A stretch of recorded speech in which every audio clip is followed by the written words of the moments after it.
Welcome po sa BIMS App How to Tutorial 23.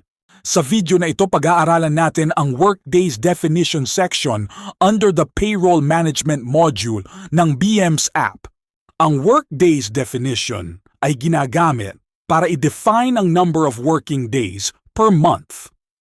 Dito kinoconsider ang holidays, Sundays, special non-working holidays, and other non-working days. Mahalaga ito dahil ang effective working days ang ginagamit sa payroll computation, salary calculation, and absence computation. Una, mula sa BIMS main dashboard, buksan ang Payroll Management tile.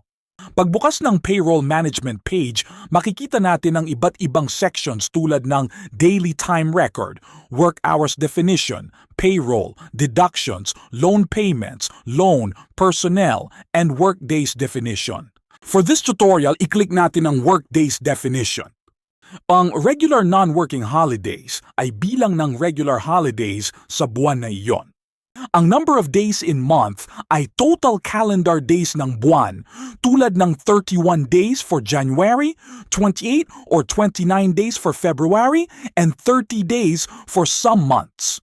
Ang effective working days, ang final number of working days na gagamitin ng system sa payroll computation. For example, kung ang isang buwan ay may 31 days, then may holidays and non-working days, ibabawas ito para makuha ang effective working days.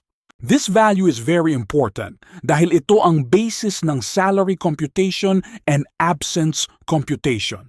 Kung mali ang effective working days, pwedeng maapektuhan ang computed salary, daily rate, or absence deduction.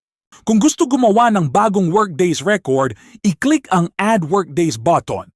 Dito ilalagay ang year, month, number of holidays, non-working days, number of days in month, and effective working days, depending on the form design. Kung may existing record na kailangan baguhin, gamitin ang Edit action. Halimbawa, kung nadagdagan ang declared holiday or may correction sa non-working days, pwedeng i-update ang record through Edit. Kung may maling entry or duplicate record, pwedeng gamitin ang Delete action. Pero, bago mag-delete, siguraduhin muna na mali talaga ang record and hindi na kailangan sa payroll computation. Mahalagang tandaan na dapat accurate ang holiday counts. Kung mali ang number of holidays or non-working days, maaaring magresulta ito sa wrong payroll computation. For example, kung sobra ang holiday count, maaaring bumaba ang effective working days. Kung kulang naman ang holiday count, maaaring tumaas ang effective working days. Both cases can affect salary and attendance calculations. Ang workdays definition ay dapat i-update at the start of each year para ready na ang payroll processing for the whole year. This is especially important because holidays may change every year and some special non-working holidays may be declared separately. Sa right side or help context, makikita ang explanation ng workdays definition. Dito sinasabi na this section defines the number of working days per month, accounts for holidays and non-working days, and determines the effective working days used in payroll computation. In summary, ganito ang basic process. Open Payroll Management. Go to Workdays Definition. Review the monthly entries. Click Add Workdays kung gagawa ng new record. Use Edit kung may correction. And use Delete kung may incorrect entry. The Workdays Definition section helps make payroll generation, salary computation, and absence computation more accurate. Sa next how-to tutorial, pag-aaralan naman natin ang Daily Time Record or DTR section.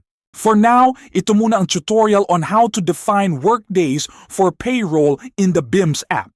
Pwede nyo rin pong subukan ang BIMS app mismo. Punta lang po kayo sa BIMS website portal, https://epfcomposite.com, tapos i-click ang Launch BIMS app button. Pagkatapos po, lalabas ang login page.